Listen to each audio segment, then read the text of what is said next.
Hi all, today we are discuss about some topics of the chapter sampling methods. First one is census. What is census?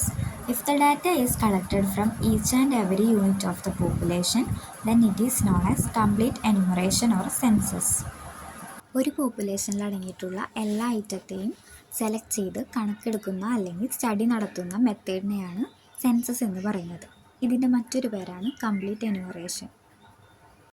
Next one is sampling.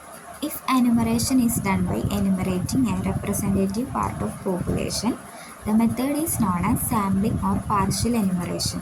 പോപ്പുലേഷനിൽ നിന്നും samples select ചെയ്യുന്ന മെത്തേഡിനെയാണ് sampling അഥവാ partial enumeration എന്ന് പറയുന്നത്.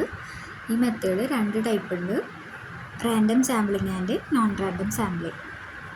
Next we are discuss about the topic sampling errors and non-sampling errors. What is sampling errors?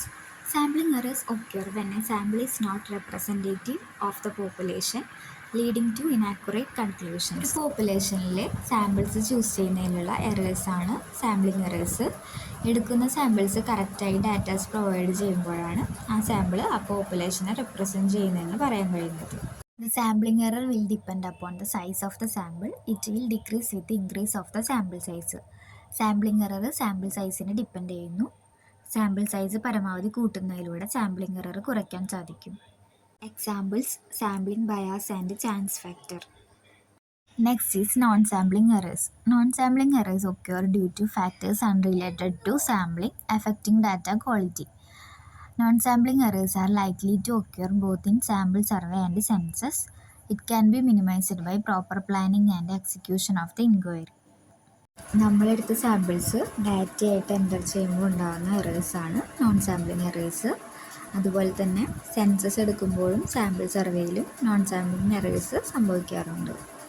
Examples response errors, observational errors, non response errors. Next topic is probability sampling. The sampling method in which all the members of the population has a pre-specified and an equal chance to be a part of the sample. അതായത് നമ്മളുടെ പോപ്പുലേഷനിലെ എല്ലാ സബ്ജക്റ്റിനും sample ആവപ്പെടാനുള്ള chances equal ആണ് ഇവിടെ. എക്സാമ്പിളായിട്ട് ഒരു പോപ്പുലേഷനിൽ 500 ആളുകൾ ഉണ്ടെങ്കിൽ ആ 500 ആൾക്കും സാമ്പിൾ ആവപ്പെടാനുള്ള പ്രോബബിലിറ്റി എന്ന് പറയുന്നത് ഈക്വൽ ആണ്. So it is called probability sampling. There are different types of probability sampling, that are simple random sampling, cluster sampling, systematic sampling and stratified random sampling. Next is mixed sampling. Mixed sampling methods means that the two different sampling methods are used in a single study. Thus, if one sampling procedure is having both probability and a non-probability sampling method is called mixed sampling method.